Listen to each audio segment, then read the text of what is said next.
Pemerintah Kota atau Pemkot Makassar bersama DPRD Makassar menggelar doa bersama dalam rangka peringatan Maulid Nabi Muhammad SAW 1447 Hijriah, sekaligus mendoakan para korban tragedi 29 Agustus lalu di lapangan tenis DPRD Makassar, Jalan AP Petarani, Selasa 30 September malam.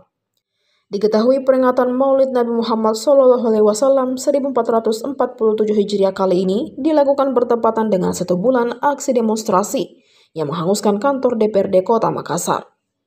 Acara yang dihadiri jajaran legislatif, eksekutif, serta masyarakat ini menjadi momentum refleksi, penguatan persaudaraan dan harapan baru bagi Kota Makassar. Wali Kota Makassar Munafri Arifudin menyebut, perayaan Maulid bukan hanya rutinitas tahunan, tetapi momentum untuk memperdalam pemahaman terhadap nilai dan keteladanan Rasulullah SAW. Lebih lanjut, momentum Maulid Nabi juga dijadikan ruang refleksi spiritual. Munafri mengajak masyarakat meneladani akhlak Rasulullah Muhammad SAW dalam kehidupan sehari-hari. Ia pun mengapresiasi DPRD Makassar yang tetap konsisten menghadirkan kegiatan bernuansa keagamaan di tengah padatnya agenda kedewanan. Lebih lanjut, Api menekankan pentingnya sinergi antara pemerintah kota dan DPRD untuk kelancaran roda pemerintahan.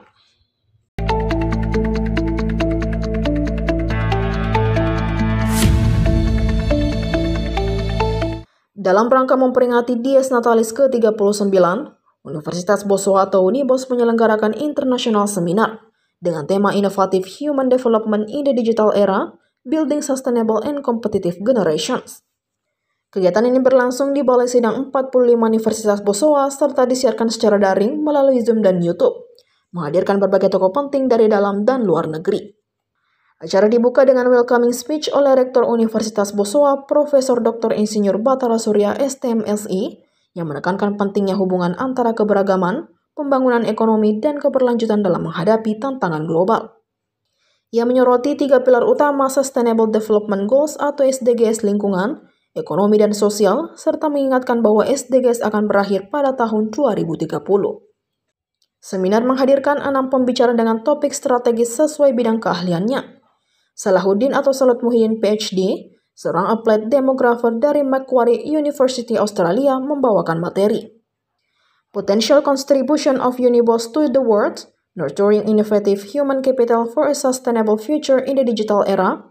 Ia menekankan pentingnya universitas dalam membekali mahasiswa dengan literasi digital, kreativitas, dan kemampuan beradaptasi, serta mengusung strategi lokal yang menggabungkan kekuatan lokal dengan daya saing global.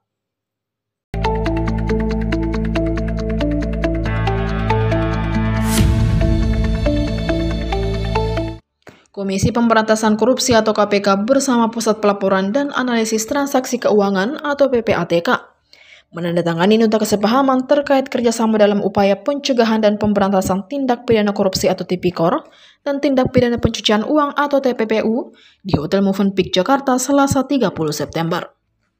Kesepahaman ini mencakup sejumlah poin penting untuk upaya pencegahan dan pemberantasan Tipikor dan TPPU, diantaranya pertukaran informasi data, perumusan produk hukum, penanganan perkara, analisis strategis, sosialisasi, hingga pengembangan sistem teknologi informasi antar keduanya. Dalam sambutannya, Ketua KPK Setio Budianto menegaskan bahwa kolaborasi KPK dan PPATK yang telah berlangsung lebih dari 1 dekade terbukti mendukung banyak penanganan perkara korupsi di Indonesia. Yang menambahkan penandatanganan dan penyelenggaraan lokakarya dalam kegiatan ini diharapkan menghasilkan karya positif dalam upaya pemberantasan korupsi.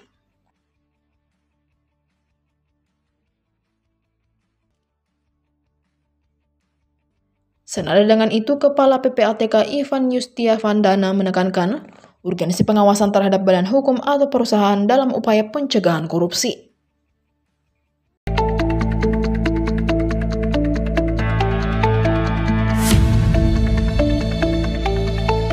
Pemerintah Provinsi Sulawesi Barat atau Sulbar menggelar rapat kerja strategis yang dipimpin langsung oleh Gubernur Sulbar Suhardi Duka bersama Wakil Gubernur Salim S. Mengga di Ballroom Andi Depu lantai 3 kantor Gubernur Sulbar Selasa 30 September. Rapat ini dihadiri seluruh kepala organisasi perangkat daerah atau OPD lingkup Pemprov Sulbar dan PLH Sekprov Herdin Ismail. Dalam rapat tersebut, Gubernur Suhardi Duka menyampaikan keprihatinan atas berkurangnya dana transfer dari pemerintah pusat sebesar 330 miliar rupiah. Pengurangan ini membuat pemerintah provinsi harus mengambil langkah-langkah efisiensi secara besar-besaran. Meski menghadapi tekanan fiskal, Gubernur Suhardi Duka menegaskan tunjangan penghasilan pegawai atau TPP bagi ASN tetap akan dipertahankan. Sebagai konsekuensi dari pilihan tersebut, Pemprov Sulbar akan melakukan efisiensi terhadap sejumlah program yang akan diturunkan ke daerah. Gubernur Sulbar Suhardi Duka juga menyatakan akan berupaya mencari tambahan anggaran dari program-program kementerian yang ada di Jakarta. Meski dalam kondisi keterbatasan anggaran, Pemprov Sulbar tetap mempertahankan penguatan di hampir seluruh sektor penting. Namun salah satu pos anggaran yang harus dikurangi adalah dana hibah, termasuk bantuan kepada organisasi kemasyarakatan dan lembaga non-pemerintah lainnya.